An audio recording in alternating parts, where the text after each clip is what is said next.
मैं हेमंत अत्री से इसलिए शुरुआत करना चाहता हूँ कि हेमंत अत्री के पास आज तमाम सूचनाएं हैं इस संबंध में और उन्होंने बाकायदा इसका डेटा विश्लेषण भी किया है।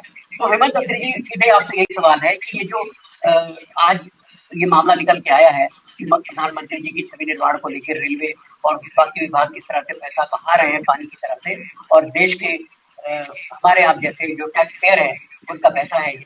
तो आप हमें पूरी जानकारी दीजिए हेमंत अत्री जी। देखिए यूसुफ जी, आज की तारीख में जो स्थिति है पूरे देश के अंदर, पूरे विश्व के अंदर हमारा डंका बज रहा है, मोदी जी का डंका बज रहा है। और कोई भी चीज इस दुनिया में, आज के दौर में कोई भी चीज मुफ्त में नहीं आती है, उसकी एक कीमत है।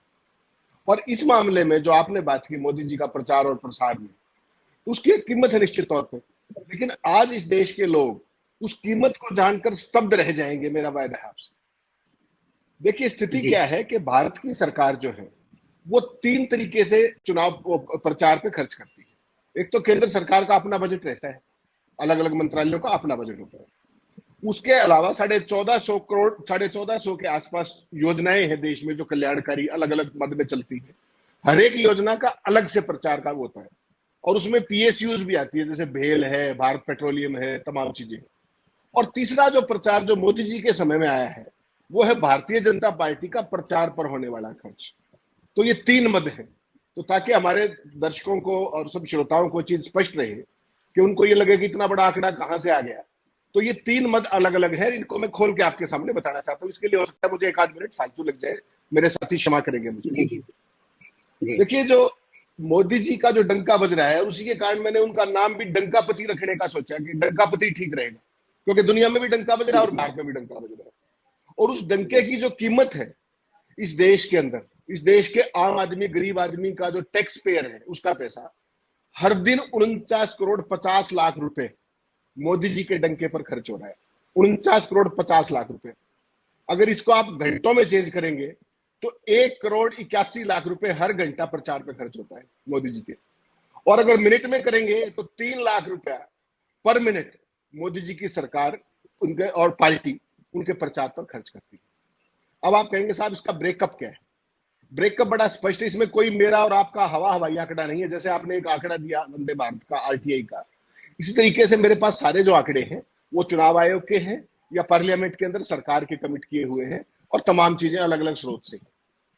सबसे पहली बात, जो पार्लियामेंट के अंदर जो ये आंकड़े असल में ये यूसुफ जी 2022 तक के, तो 22 के बाद तो चुनाव इस पर प्रचार में खर्च बढ़ा है क्योंकि इलेक्शन ईयर आ रहा है, तो उसके आंकड़े तो अभी आने हैं। तो मेरे पास जो आंकड़े हैं 2014 से 2022 तक के हैं, मैं स्पष्ट कर दूंगा आपको। तो सबसे पहले जो बात करेंगे, पहले 8 साल में केंद्र सरकार ने, विभिन्न महकमों ने प्रचार पर कितना खर्च किया, तो वो फिगर है 6491 करोड़ रुपए, 6491 करोड़ रुपीस केवल सरकारी महकमों ने खर्च किया मोदी जी के प्रचार पर। यह आधिकारिक जवाब है संसद के अंदर, तो इसमें किसी को कोई संशय नहीं होना चाहिए, भारत सरकार का जवाब, इसमें कोई विवाद की बात नहीं है। इससे अगला जो बात आती है कि जो हमने 1450 से ऊपर योजनाएं जो है उनके जिक्र किया, उनके अंदर तमाम योजनाएं हैं, जिसमें से 2-3 का मैं जिक्र करूंगा। गंगा मिशन है, बेटी बचाओ बेटी पढ़ाओ है, स्वच्छता मिशन है, ऐसी बहुत सारी योजनाएं हैं इस देश के अंदर।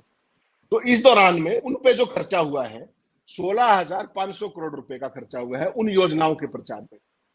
उसका अर्थ यह है कि प्रतिदिन 6 करोड़ 26 लाख रुपए उन योजनाओं के प्रचार पर खर्च हुआ है, जो अलग अलग महकमों की अलग अलग योजनाएं।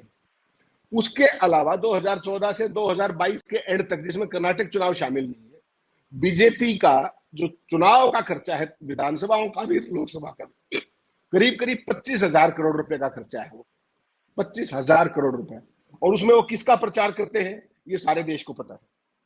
तो इसमें अगर आप इसकी एवरेज निकालेंगे तो प्रतिदिन, साल में सारा दिन रोज चुनाव नहीं होते, प्रतिदिन जो मोदी जी के प्रचार पे जो बीजेपी का खर्च है चुनाव के नाम पर, वो 12 करोड़ 25 लाख रुपए है।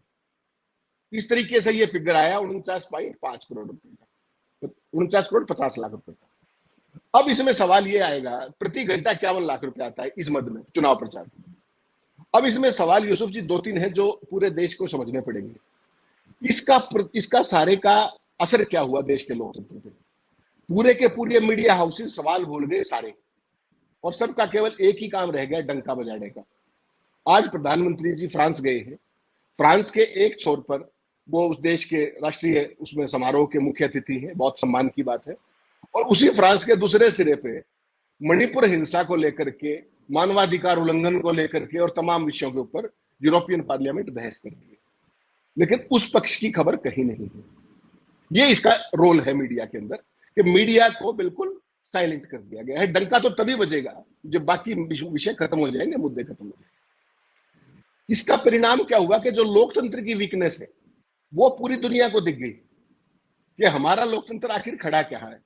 और जब लास्ट आप मीडिया फ्रीडम इंडेक्स की आप बात करेंगे तो 180 देशों में से जो लास्ट हमारा जो लेटेस्ट फिगर है वो 161वें नंबर पे खड़े। बीजेपी सरकार इसको स्वीकार नहीं करती। मुझे भी इसको स्वीकार करने में कोई बहुत खुशी की बात नहीं है, ये लज्जा की बात है अगर हम यहाँ खड़े हैं तो। लेकिन सवाल यह कि इसके कारण क्या है। जनता के पैसे से, देखिए जितना भी जो पैसा वो जनता का ही है ना। और कल एक लेटेस्ट फिगर और मजेदार आया कि हिंदुस्तान के अंदर पिछले 8 सालों में जो पॉलिटिकल पार्टी की फंडिंग का इलेक्टोरल बॉन्ड्स का सिस्टम निकाला गया है उसमें 50% से ऊपर अकेला भाजपा को आ रहा है। अकेले भाजपा को 50%, बाकी सारी पार्टी एक तरफ है, नेशनल भी रीजनल भी। तो ये यूसुफ जी समझना पड़ेगा ये चीज क्या है। ये चीज केवल इतनी है, इसमें पीएसयू का अलग है।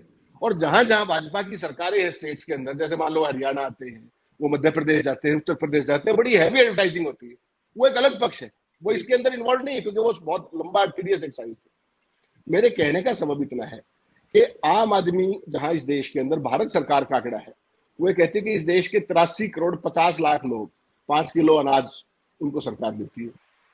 उस देश के अंदर इतना महंगा प्रधानमंत्री, इतना महंगा लोकतंत्र, इतना महंगा प्रचार तंत्र, पूरी दुनिया में अगर ये आंकड़े दिखाएंगे आप किसी को तो स्तब्ध रह जाएगी दुनिया कि इतना भयंकर किस्म का प्रचार हो रहा है। और इसके सामने जब डेमोक्रेसी में आप बात करते हैं लेवल प्लेइंग फील्ड की, जब 50% इलेक्टोरल बोर्ड की फंडिंग आई एक पार्टी को रही है, ऑफिशियल है वो, अनऑफिशियल को छोड़ दीजिए, तो बाकी पार्टीज कहां खड़ी होंगी, उनके पास कहां से तो फाइनेंसेस आएंगे और कहां से क्या होगा। जो 2 दिन पहले आप ईडी की बात कर रहे थे, जो भी सेठ, जो भी कोई कंपनी किसी भी अपोजिशन पार्टी को पसंद रहती है, उन सबका हाल देख लिया आपने क्या हो रहा है। तो ये जो पूरे का पूरा जो सरकारी पैसे का प्रयोग केवल एक व्यक्ति की छवि गिरने के लिए हो रहा है। आपने तो केवल एक वंदे भारत का जिक्र किया, वो सुबह आज उन्होंने लगाया था अपने वकील साहब ने, प्रशांत भूषण जी ने। ये सारी चीजें एक पैटर्न दिखाती हैं, और पैटर्न क्या है कि हम ही हम हैं। इसमें डंका तो आपका बच जाएगा, सवाल रह जाएंगे, लोकतंत्र पीछे रह जाएगा। और जो हमारे जितने भी इंस्टीट्यूशंस हैं यूसुफ जी, जो सारे साथी स्वीकार करेंगे, उनमें जो वीकनेस आ रही है उसका सबसे बड़ा कारण भी यही है। जो हमारे मीडिया का सरकारीकरण हुआ है ना, किसी भी चैनल का देखिए, किसी भी अखबार का देखिए, क्या किसी ने आपको बताया कि जो आज यूरोपियन यूनियन में मणिपुर, जो प्रधानमंत्री जी ने आज तक मणिपुर का नाम नहीं लिया हिंसा का, यूरोपियन यूनियन के अंदर बहस हो रही है, और उस बहस को रुकवाने के लिए भारत सरकार ने ऑफिशियली क्या क्या किया, किसी ने बताया आपको? उन्होंने एक फर्म भी हायर करने की कोशिश की। उस फर्म ने, लॉबिंग फर्म बोलते हैं वहां पर वेस्ट के अंदर, ये सामान्य प्रक्रिया है, लॉबिंग फर्म हायर की कि किसी तरीके से प्रधानमंत्री जी की यात्रा के दौरान यूरोपियन यूनियन का ये सब ना हो। लेकिन हुआ वो, सबने लाइव तस्वीरें देखी, भारत के मीडिया ने नहीं दिखाया क्योंकि यहां डंका बज रहा है। अब सवाल ये है कि इस तरह की चीजें, इस तरह की चीजों को रोक करके आप निकालना क्या चाहते हैं? आप एक छद्म वातावरण बनाना चाह रहे हैं, एक छद्म किस्म की छवि बनाना चाह रहे हैं। और विपक्षी पार्टियों के लिए आज सबसे बड़ी चुनौती यही है कि इस छद्म वातावरण से वो कैसे मुकाबला करेंगे। ना तो उनके पास संसाधन है, ना उनके पास किस तरह के कोई संगठन बचे हैं, सारे नेताओं के ऊपर गिरफ्तारी की तलवार लटक रही है। तो ये पूरे का पूरा जो हमारा लोकतंत्र का सेटअप है यूसुफ जी, इन सारे हालात में किस तरीके से आगे बढ़ेगा, इस पर देश को सोचना चाहिए। मेरे सामने जो आंकड़े थे वो मैंने आपके सामने रखे। बहुत शुक्रिया हेमंत अत्री जी, बहुत बहुत शुक्रिया आपका, आपने बाकायदा इसका विश्लेषण करके सारे डेटा का बताया।